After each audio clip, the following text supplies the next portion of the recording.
Bonsoir Salomé Berlioux. Bonsoir. On vous connaît puisqu'on vous a déjà reçu ici pour votre engagement auprès des jeunes, notamment des jeunes ruraux au sein de votre association Chemin d'avenir. Mais cette fois-ci, c'est pour parler de votre premier roman qu'on vous reçoit.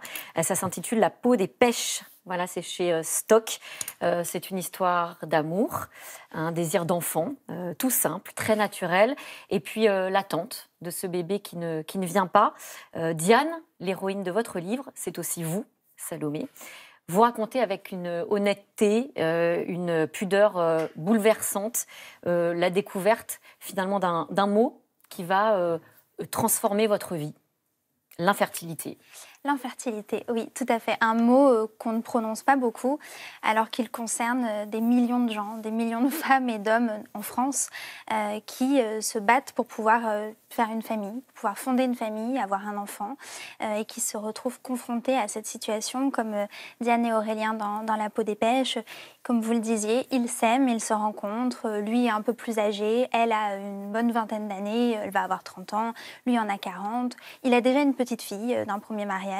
Et tout à coup, ils vont avoir face à eux une première médecin qui leur dit c'est votre couple qui est infertile, madame, monsieur. Peut-être que vous pourriez avoir un enfant autrement, rien ne l'affirme, mais c'est possible. En revanche, ensemble, ça va être très compliqué. Et là, qu'est-ce qui se passe ?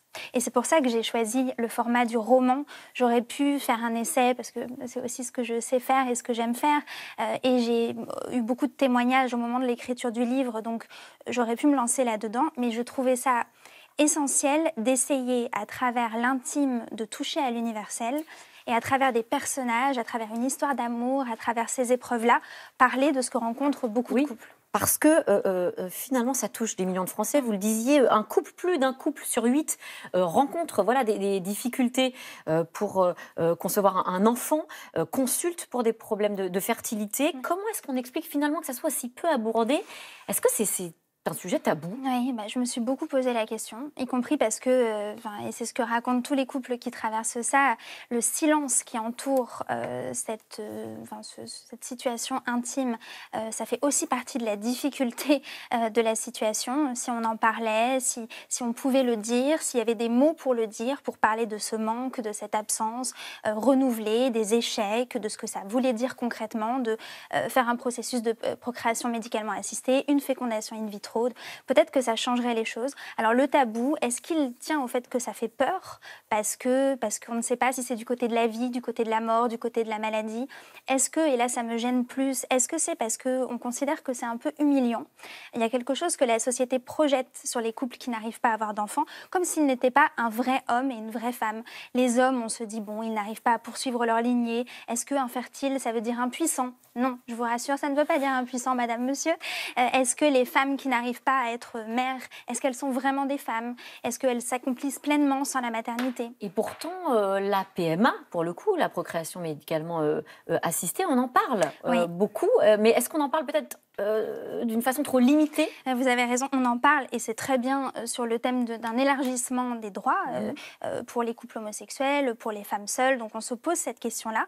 Mais en revanche, c'est comme si cela empêchait de penser en même temps à tous ces couples hétérosexuels et la raison pour laquelle d'ailleurs la PMA, qui est une médecine récente, mais a été créée, c'est-à-dire réparer une difficulté d'ordre médical. Alors justement, pendant 6 ans, on vous suit et on suit Diane avec son mari en quête de cet enfant. On découvre un processus médical, vous le disiez, extrêmement complexe, les FIV, stimulation, ponction, transplantation, fécondation, et des échecs à répétition, avec quand même une constante, c'est la souffrance, la douleur physique.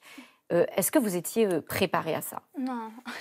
Alors, on n'est pas préparé. Je pense qu'on n'est ni préparé à la dimension physique qui implique en particulier les femmes, forcément. C'est elles qui sont au front sur ce sujet-là, ni la dimension psychologique, parce qu'on est quand même biberonné sur le thème de ils se marièrent et ont beaucoup d'enfants, et que quand même 95% des couples aujourd'hui décident d'avoir un enfant. La famille un peu classique, elle reste quand même là, même si on essaie de s'en émanciper, et c'est très bien. On n'est pas préparé à ça. Vous avez été bien accompagnée par les médecins? Alors, il y a des rencontres de médecins qui changent une vie et Diane raconte dans la dernière partie du livre à quel point est-ce que un médecin tout à coup décide de considérer le patient comme un tout. Mais ça paraît incroyable, justement. C'est vrai que vous notez, il me dit comment allez-vous, madame, comment va votre mari, et ça vous paraît presque incroyable parce qu'avant, vous faites des rencontres quand même qui sont particulièrement, je ne sais pas, frappantes, déstabilisantes avec des médecins quand même. Tout sauf attentif, qui peuvent précautionneux. être très bons, c'est-à-dire ça ne remet absolument pas en question la dimension technique et le geste technique de la part de ces médecins. Mais une froideur incroyable. Mais on va dire assez préoccupés par le geste médical et puis effectivement la carte bleue qu'on sort assez facilement au bout de 10 minutes d'entretien. Et peut-être pour compléter, dire aussi que certes, il y a beaucoup de moi dans ce livre et c'était important de le faire parce qu'encore une fois, je suis convaincue que parler de l'intime, c'est toucher à une forme d'universalité.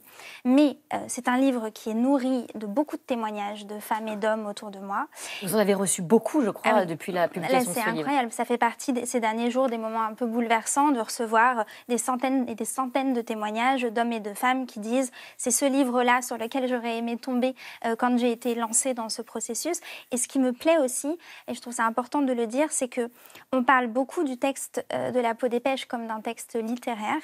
Et je trouve ça important, c'était ce que je voulais faire en fait, c'est-à-dire une sorte de fenêtre ouverte sur l'intimité de ce couple qui affronte cette difficulté, mais ça pourrait être une autre difficulté. Ça pourrait être un deuil, ça pourrait être le chômage, et tout le monde connaît bien ces sujets-là aujourd'hui. Ça pourrait être le handicap d'un enfant. Et d'ailleurs, vous décrivez très bien, en effet, les répercussions que ça a sur votre vie. Oui.